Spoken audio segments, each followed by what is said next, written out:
It's a bit like having Max Verstappen as a teammate. You probably don't want to have Lauda as a teammate, do you?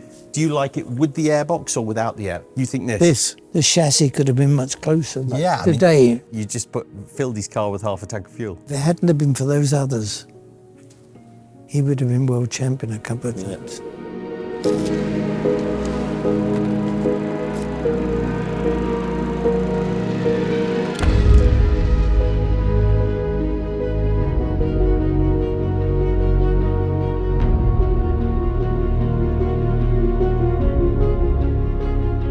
Right, so let's look around these Ferraris. Now, you know, for me, Ferraris are the cars that I love most.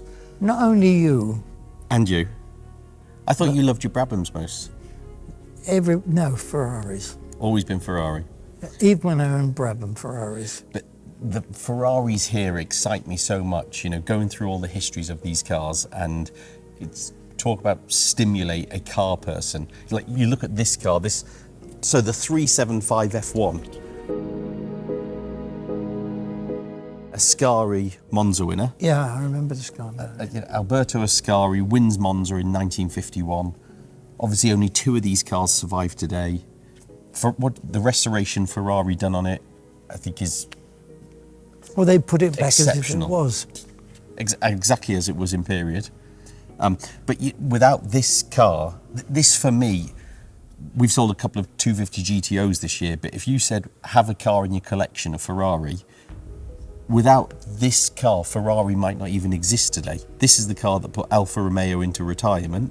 Alfa never raced in the 52 season or after until recently, until you got their engines back in the Brabhams. But you know, Fangio winning the championship in 51, but when Ferrari came along in this car and they dominated the end of the 51 season, and this is so early on in Ferrari's history. Ferrari as a company was still in their infancy, and you know, this monster. These are the days where there was one built and not 2. Yeah, there was very... The same. Yeah, I mean, basically, Gonzalez had a car, Ascari had a car. Absolutely. And they were all slightly different. If you looked on the louvers if you look on the louvers on the side of the Gonzalez car compared to the Ascari car, they're slightly different. And, you know, the history on these cars... And the engines were different. Yeah. I mean, 4.5 litre V12, that's what the old man was all about. Yeah, but they were different engines. Mm. You know, a driver would want this engine, whatever it was.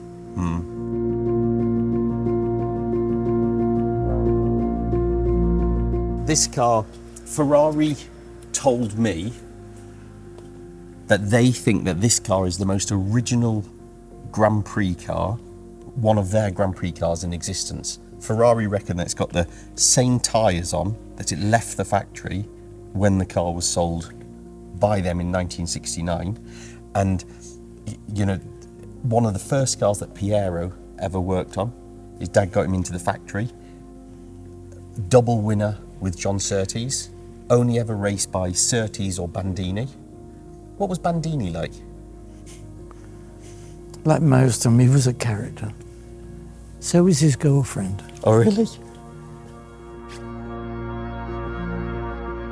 Surtees won twice in the car. So obviously, your relationship with Surtees, one of my favourite memories, actually, was being with you in Silverstone.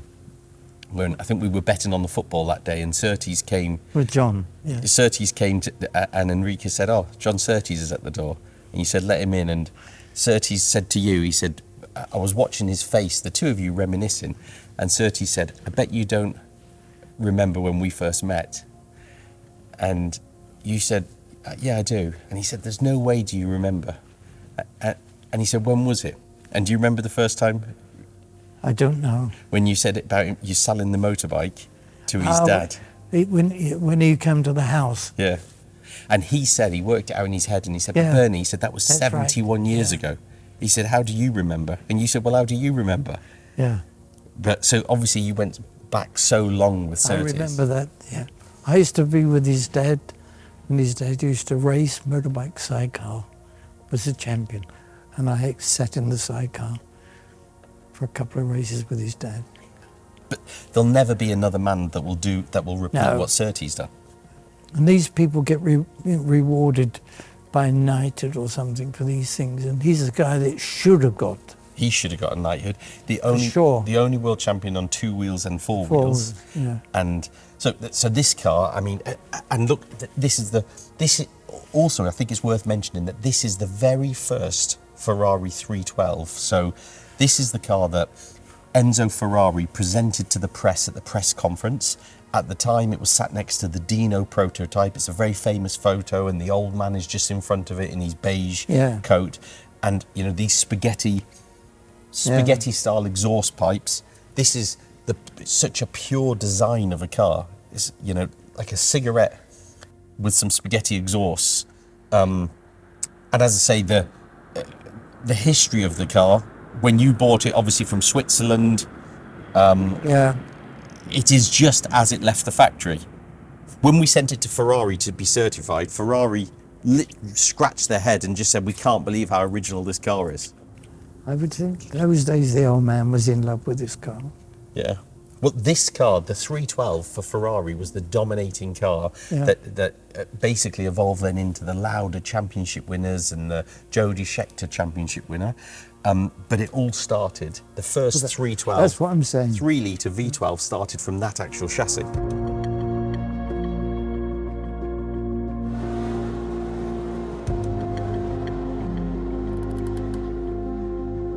If I could take a car here to go to Monaco to do the historic in, and if you said take one car here, this would be it. This would be the car.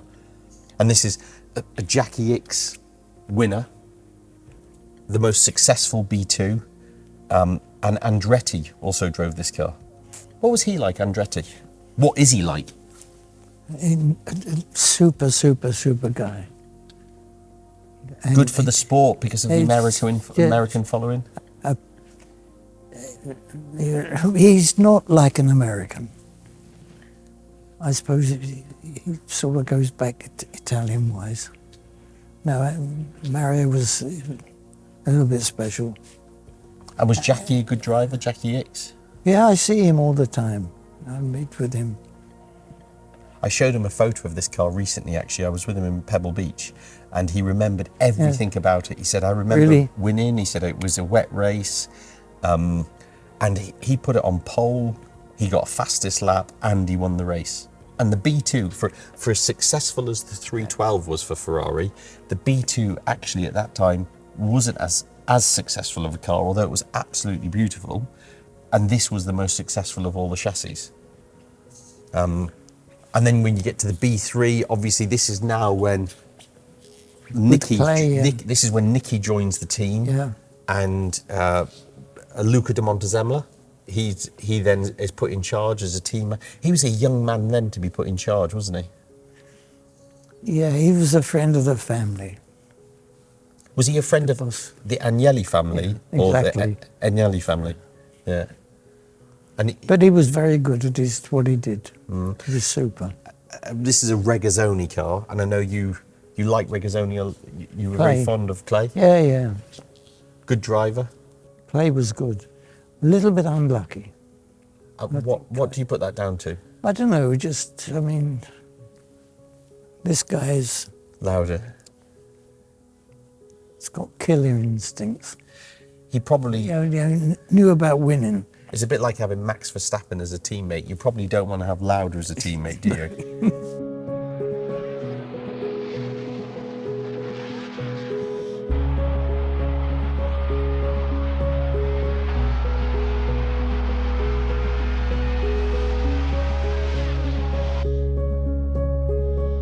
I remember you saying to me for years that you wanted to get a championship-winning Lauda car, and do you recall how many years we looked to find the right car? To find the car, yeah. And this eventually, French Grand Prix winner, beautiful restoration that has been done in recent times. Also won the BRDC race, couple of other podiums, but Lauda championship-winning cars. Even you, the great Bernie, it took you years to find one. Like, we just couldn't get a car.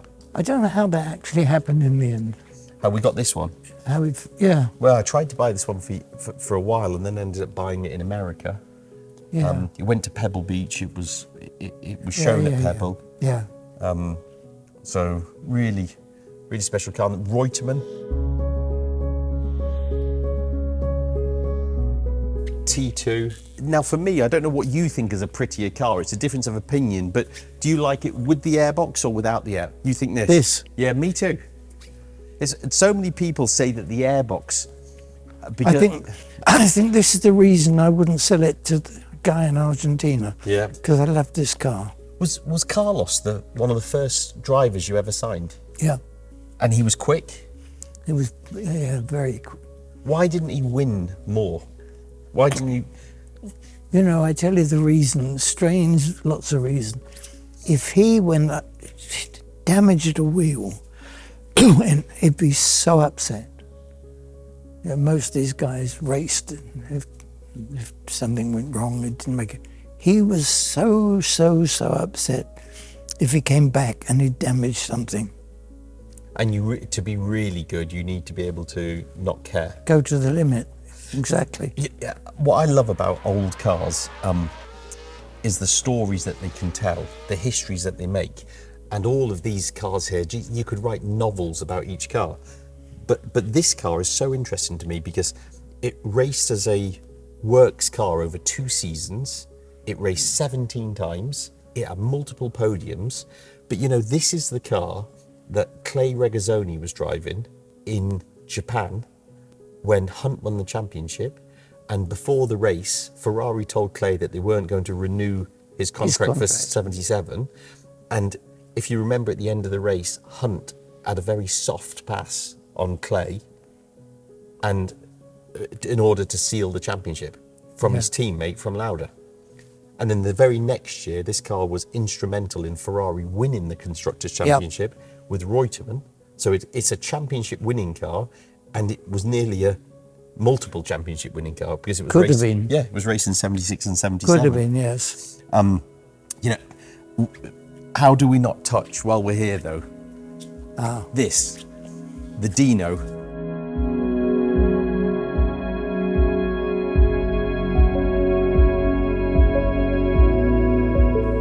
I'm not necessarily one for cars that have to go in museums. You know, it's nice to see cars being used, but if there's a car that should be in a museum that should never be touched again but only appreciated, this has to be the car.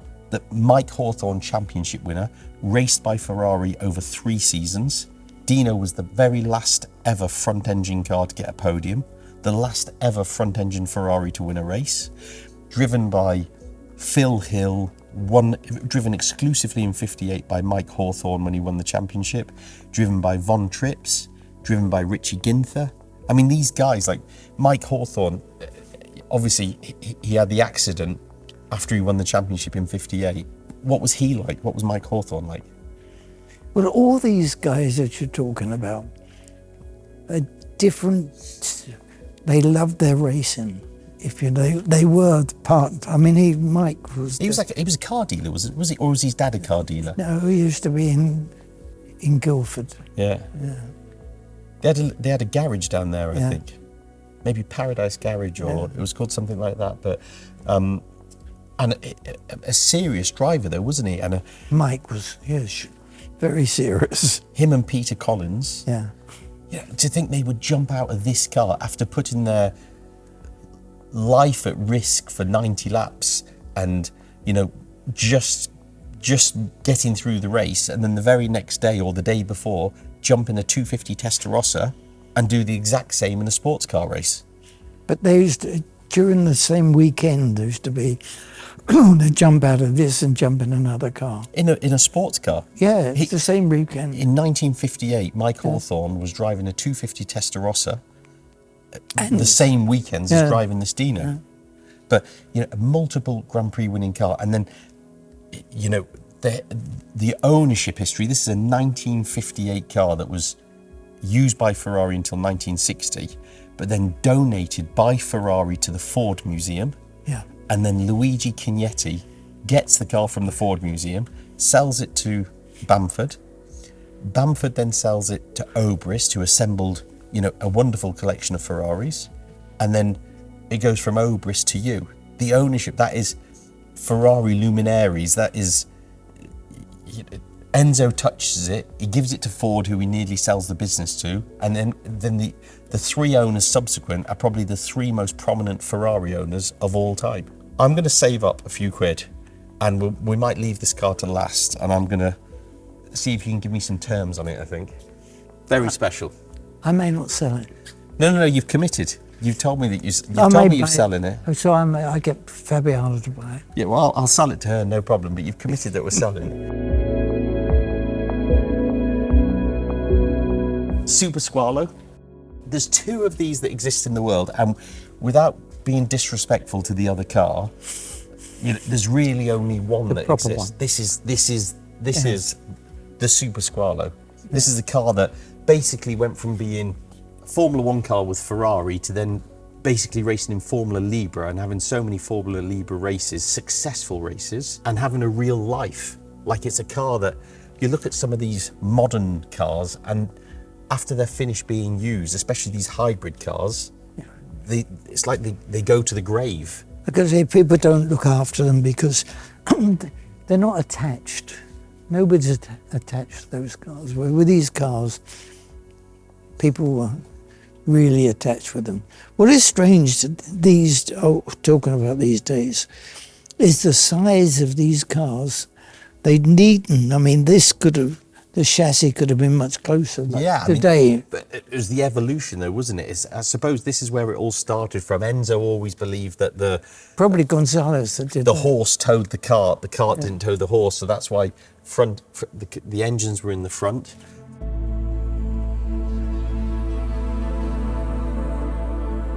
A green Ferrari doesn't look right. Green Ferrari. Do you know, people go crazy these days about road Ferraris in green. It's the colour, but you don't. When do you ever see a green Grand Prix Ferrari?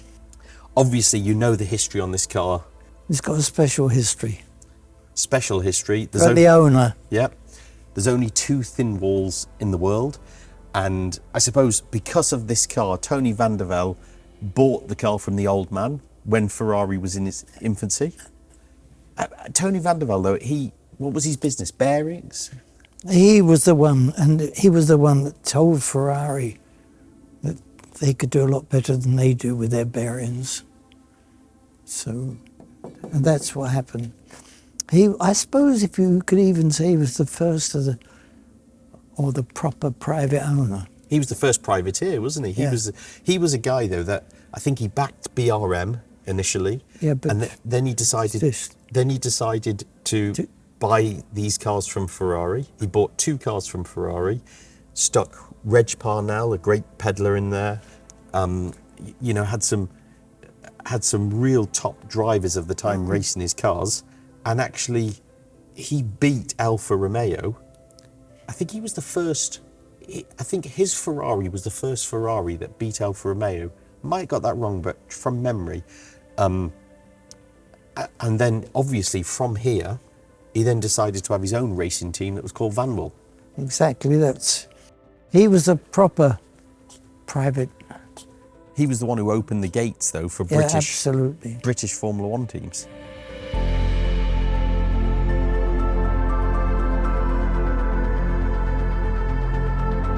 We spoke about John Surtees earlier, but this is John's car. This literally was John's car. He's the 1512, and there's evidence in here that Surtees with his name. And he was bashing the side panel so he could fit in it better. He got a hammer and literally to make a bit more space. Yeah, because he couldn't get in. Yeah. And a good-looking car as well. It's a bit like the 312, isn't it? Just a simple design, 1.5 litre V12 engine. And today, a very competitive car. If you wanted to take it to Monaco, this would be the car. This would be a great car.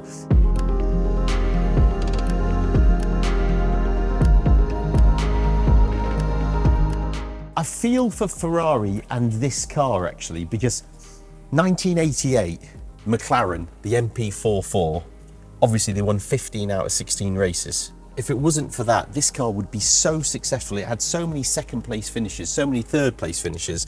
This was a great Ferrari, and it was only because of Prost, Senna, and that, you have to take your hat off to McLaren, that MP44 was so successful that it stopped this car being a multiple winner. Like, it just had so many podium finishes.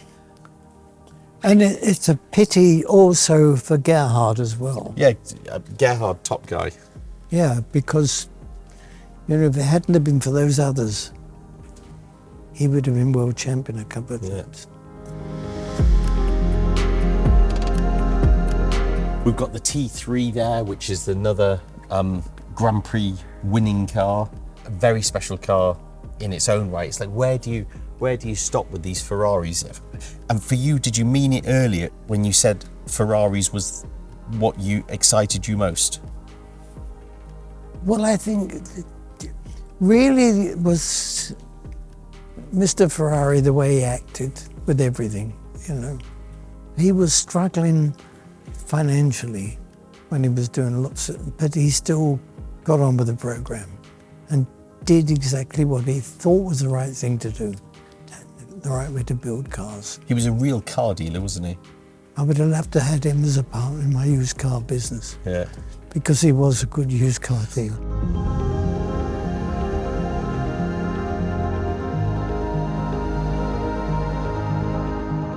These cars, obviously, you put these in the collection because the Lancia D50, there's no original cars to buy, but these cars are not, you know, this Dino is built with an original Dino engine, original gearbox. Yeah. What somebody should do on these cars is actually somebody should buy that Dino, and they should buy this Dino with its original engine, original gearbox, but race this Dino. This is the car that I would take to Goodwood and race, and I would definitely put that in a glass box. Yeah. And just polish it every day. The Ferraris here, look, it's taken you decades to put them together, to assemble them, but you know, it is very, very special. Remember when this idea came out? With the tanks. Yeah. Lancia, when they went bust, the Italian government gave Ferrari the cars and all the parts for Ferrari to race them in '55. Times have changed a bit since then.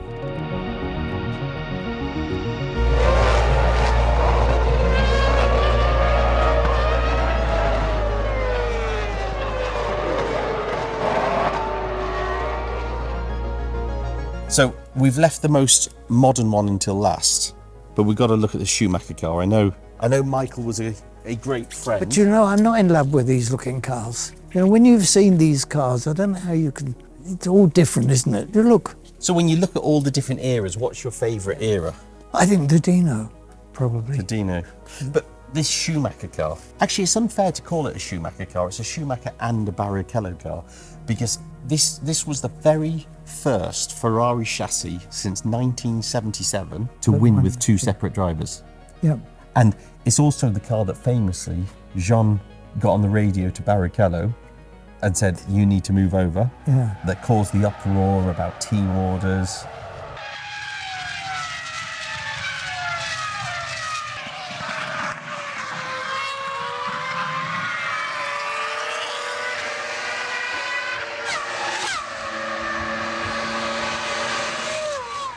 Two wins with Barrichello, one win with Schumacher. And for me, if I was ever going to keep a Schumacher car, I'd either have a 2002, which this one is, or a 2004.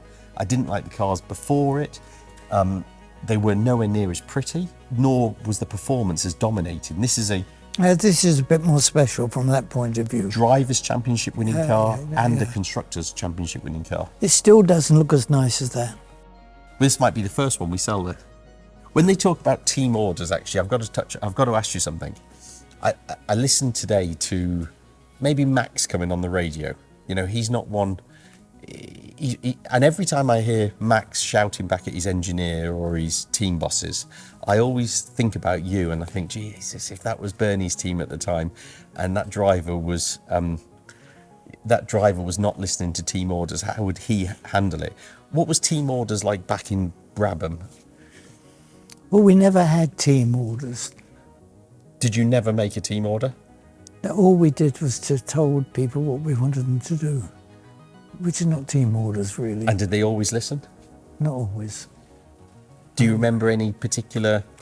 I think one of them was when I needed, or I thought Nelson should win Is this in the championship year? in the champion. Yeah.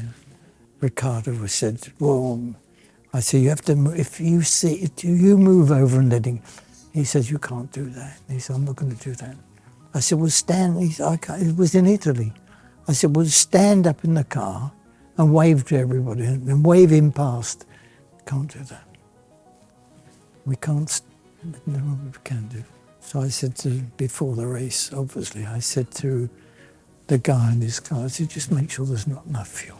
Really? Because maybe he won't have to move over. So you just filled his car with half a tank of fuel? Well, just don't make a mistake, and maybe he won't need to move. Brutal. That's how it should be. Anyway, let's look at these other cars now. Let's move on.